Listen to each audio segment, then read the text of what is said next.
LGBTQ 1 Minute News. Let's queer up the worldview. The Middle East's largest LGBTQ festival is here. This year, Israel will host the Middle East's largest queer festival, Pride Land at the Dead Sea, from June 1st to June 4th. Organizers plan to transform the Judean Desert into a 24/7 Pride City featuring 15 hotels, beach complexes, nonstop parties, and a central performance arena.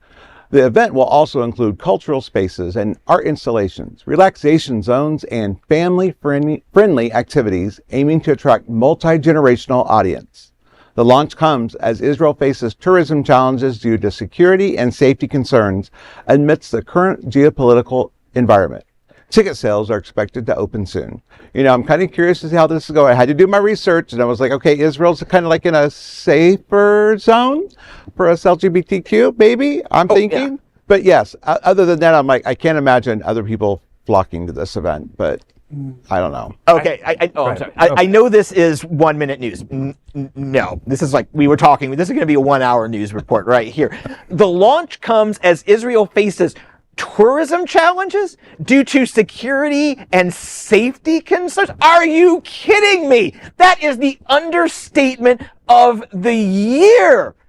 Are you kidding me? You're going to be floating in the Dead Sea as missiles fly over? Because yes, I was a little thrown off by your first comment that Israel is a safer place. Yes, for queers, right, but not in general. Right. They tried to have, they haven't had Tel Aviv Pride since the revolt in the West, in Gaza, right? So it's been several years. They tried to bring it back last year. Our own Al Ferguson went there, and days before the event, while he was there, the war broke out. Tel Aviv was being bombed. He and his partner Richard were running from their hotel rooms down to bomb shelters daily.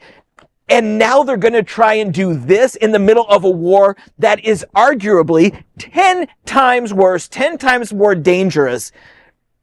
Are you kidding me? I actually read it wrong. I thought it was supposed to be the Middle East Pride Festival. Oh. But now when I looked at it again, I was like, wait a second. No, we're saying that it's the largest, if it happens, the largest Pride Festival that would have been in the Middle East. Yeah. Right. All right. So obviously it's really just for Israel, and it's not for, any of the surrounding countries because they're kind of at war with one another. And I didn't realize that they had, canceled the Tel Aviv Pride. So it's been a few years since they've had Tel Aviv Pride? Yeah, I think it missed 2 years, and then they were going to try and have it last year, and Al was there. And it's going to be in the Judean Desert. Is that like a little area that's, I don't know much about Israel. It's on the Dead Sea. Okay. Which is a very tourist, very beautiful place, and beautiful in times when there's not bombs flying overhead. And Al, by the way, just texted me while we were doing the show. He says he was invited to go to this. Oh. I have a feeling he's probably going to stay home. And Al, if you're watching this, and I know you are, stay home. I just think about my Sunday school time, when growing up. And when you think of the Judean Desert, I'm thinking maybe Moses or something like that. But in my little storybook Bible, I'm just thinking hey, rainbows and flags going on, and I'm like, oh, okay.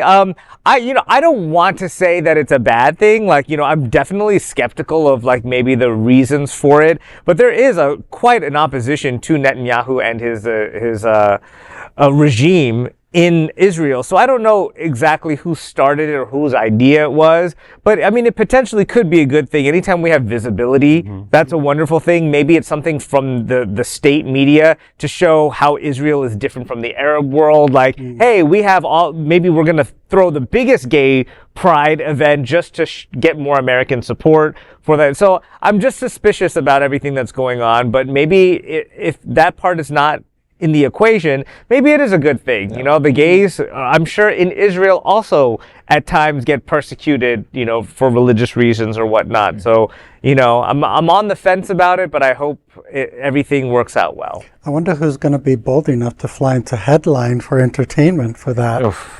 That would be interesting, right? Yeah. I don't see RuPaul there. No. Well, that is a LGBTQ 1-minute news story. There is no other queer nonprofit media platform like this in the entire world. Support our LGBTQ stories by sharing them and subscribing to Queer News Tonight.